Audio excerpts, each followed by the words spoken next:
I want you to gladden, not to sadden. It's Adam Jacobs, star of Aladdin. Hey! Let's applause for an audience. Okay, audience, you applaud. Go. Terrible bunch of clunkers. How old are you guys? 17. Yeah, clunkers you can drink. Anyway, hi, Adam. Hey, Seth. So Adam's starring in Aladdin, and I feel there are 1,000 things we have to talk about that you're promoting. Because I know you have a new CD out called Right Where It Belong. Songs About Belong. And where is that? Is that on Broadway? Is that right where you belong? It is right where it belong. I feel like that in my life right now. So Bravo. you know. And I also know that you're doing an act with your sister who's amazing. Your sister is Ariel Jacobs, who starred in The Heights. I saw her. She was amazing as Nina. And now you guys are doing a show together, 54 Below, when? That's right. It's May 29th at 9:30. It's our debut cabaret. It's sibling cabaret, and we're singing songs and telling stories from our youth about how we want to kill each other. Of course. And running away from the Hawaiian mafia. All kinds of really fun stuff. Never before heard stories. I would assume that. Well, we're going to talk about the quote-unquote Hawaiian Mafia in just a moment. Yeah. I know Ariel is also amazingly playing Jasmine in Aladdin, so you guys are going to have to, make out 8 times a week, and that's cool with you? She'll be in Australia. Okay, thank you. Yes. Okay, so she's going to do the Australian Aladdin. Correct. That is so cool, and it's very Jesse Mueller / Abby Mueller. So now why...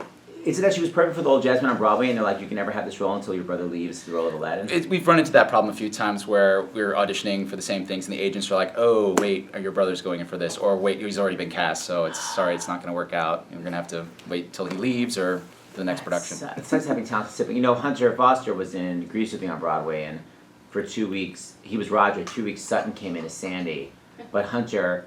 Well, basically, the producers went to Sutton. They're like, "Would you mind?" Because Hunter said, "If you ever had to go on for Danny," and she was like, "Yes, I would." So it does happen, but normally, she just put a kibosh on it. She's like, "We're not going to literally make out in the drive-in movie." Right. I mean, you can suspend your disbelief up to a point. I think. Yeah, and then it's literally flowers in the attic. Anybody flowers in the attic? 70s reference? Nobody. Okay. So, Ad, talk to me for a second. So, you grew up. Now, how close are you guys in age, you and Ariel? We're 4 years apart. I'm 4 years older. And when you were a kid, give me some classic kid story of the two of you idiots. In San Francisco, right? You grew up in San Francisco? Yes, we grew up in the Bay Area, San Francisco, and she started singing before me, so she likes to claim credit for my career. Even though she was 4 years younger? Even though she was 4 years younger, yeah. What were you doing up until that point? I was playing soccer and playing piano, and I wasn't really into the arts scene necessarily. And then Ariel was part of this group called Razzle Dazzle Kids. It's a song and dance troupe around San Francisco. There's like a lot of flexed hands. Yes, there's a lot of jazz hands. And she was like, "Do you want to join?" I was like, "I don't know," but I was sort of at that age where the girls started looking cute, and so I was like, "All right, yeah, I'll join." They look cute, even in those outfits. What were they wearing? Like unicorns with sparkles? It was very 80s. I mean, there was a lot of sparkles and jackets, headbands, high ponytails. High ponytails. Okay, yeah. And that's just on the guys. Okay, keep going. So then you joined it, and you were like, "I love performing." Yeah, I started my training of my voice, and I went to the San Francisco Conservatory of Music, studied opera a little bit, and then I got into community theater, and then, how every kid starts I was doing Jesus Christ Superstar at age 13, and I talk about this in our cabaret show. Playing? I was playing the 13th Apostle, because it was already cast, so they put me in the show, because they wanted me to be in the show, and they wanted to support young arts, which is great. And I was the water boy at the Last Supper, going around. And so you said look at all my trials and tribulations. That's right. And was she Mary Magdalene at the age of 11? No, she was not in it. It was just me at that point. But my parents drove me like 40 miles to these different productions all over the Bay Area, so they were really supportive. It's really great. And are they freaking out that you guys are finally performing together after hating each other for 30 years? Yeah. We just posted this video where we surprised my parents with the news, and they were just bawling the whole time, and it was really cute. And I think it got like 200,000 views in like 24 hours. I did a surprise party for my mom when she turned 80, but we were so scared that it would be her last surprise she ever got. That literally, when she walked in the room, me and my friends, we literally went, "Surprise." We were so scared we were going to go, "Surprise." We would go, "Ah!" Die. So we literally, no joke, whispered it. It's on video. We don't want to give her a heart attack and film it. Back to you. Okay, so you're doing the show with your sister. Now talk for a second about Aladdin. Aladdin is your first original role on Broadway, right? That's right. Yeah, it's the first show where I've originated a role, and it's been crazy because Aladdin, as you know, is like this iconic role that everybody loves and admires. And as a kid, I watched it growing up, naturally, wanting to be Aladdin. And then to find out that I'm playing him later, it's just so surreal thinking about a character that you love so much and then you're actually living it out on stage. Well, 8 and times you're a week. not Persian, dear. What are you? That's right. I'm a mix. I'm Filipino. I'm a little Spanish. I'm a little Russian, Dutch, Polish, Jewish. Jacobs, it's a Jewish last name. Yes, I do know Mr. that. Rudetsky. I do know it very well. And we both cannot pass, by the way. But we can just say we're Middle Eastern. Okay, so you originated this role. Now, the cool thing about Aladdin that I'm obsessed with is that the flying carpet is so crazy real. Have you ever gone on a flying carpet and it hasn't actually flown? I mean, Disney PR would never let me say that that's ever happened. Oh, well, we've had a time where it didn't go for a minute, and so we had to wait for it to get fixed, and the curtain comes down, then it comes back up, and then when I say, "Do you trust me?" and she's like, "Do you think it's safe?" Huge laugh in the audience, of course.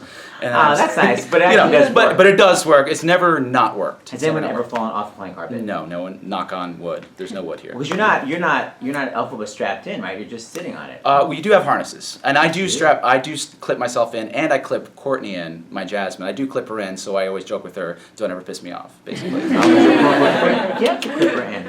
Okay, so first of all, I want to play a cut from your album. Now, how can we get this album? You can get it on iTunes or on Spotify or Amazon or CD Baby. It's out there. What's the theme of it? The theme of it's songs of Alan Menken. If anybody guys know Alan Menken, he wrote so much beautiful music, and so it's a bunch of duets. It's a bunch of some never before heard songs, because I went up to his studio and we went through his whole catalog. And so trunk songs. The trunk songs is what they're called. So I'm very proud of this album, and it's for sale also at the New Amsterdam Theater where I'm playing. Yeah, only taking 70% cut. Okay, so what song, and Disney listens, what song should I play for my listening audience? I think Suddenly Seymour would be a good one to play, because... And who's singing it with? My sister and I are singing it together. Ah, the closest you'll ever get to making out. Okay, so are you going to do that song in your act? No, we're not doing it at the show, but it's just a little taste of what... At least it was preserved on vinyl, or whatever it's called now, digitized. Okay, now I know you did the tour of Lemaz. Now, did you do the new version or did you do the turntable version? I did the turntable version. That's right. Oh, old school. It was old school, and I went to see the new version recently, and I really did like a lot of the changes. But I have to say that I did miss the turntable, especially for songs like "Turning." Exactly. Totally on the nose. On the nose. Song "Carousel." Wait, now talk to me. Did the turntable ever not work when you did it? Yes, there were a couple times where we've had to, it's sort of halted or came to an abrupt stop. But you never did one of those ones where it doesn't stop, because I've heard of those also. No, but there's times where it's kept going, where it's supposed to stop and it just keeps going. And oh, wow. Yeah. But it's not going like 40 miles an hour, right? No, but it can get up to some speed, because when you're on the edge, of it, there's like centrifugal whatever force. Yes. And I remember climbing the gate one time, and it didn't stop, and I'm on the gate, and I'm careening towards and it didn't get pinned in, so the whole gate is moving towards the pit. And the two stagehands rushed out from the sides in their hats and grabbed the... Wait, what hats? Les Mis hats? They're Les Mis hats. The stagehands have to dress in costume, in period, just in case they're on stage and seen. We're supposed to think, oh, this is part of the show. Exactly. They do it in Mamma Mia. They do it in a bunch of shows where the stagehands have to dress in the style of. In the style of. So they stopped you from dying. They stopped me from dying. Now, we once discussed you doing Les Mis and the various water sports you were in. So just talk about that for a second. Yes, that was Playbill Obsessed. Thank you. Right, the Playbill Obsessed video. I knew it was. I thought it was a chat about. Yep. Yes, so talk about that. The slobbering. So when I'm lying there as Jean Valjean is singing the beautiful Bring Him Home, and Marius is lying at his feet, and many times we'd have different Valjeans come in and sing as understudies, and depending on the amount of spit or saliva that is showered on you, you could sort of tell which Valjean was singing that night, and it's so seriously. Just dur with gur, you're going to get covered in spit, but it's a question of how much, according to the Valjean. That's right. So who was the most spittiest? So Randall Keith was very spittiest. Ivan Rutherford was sort of up there.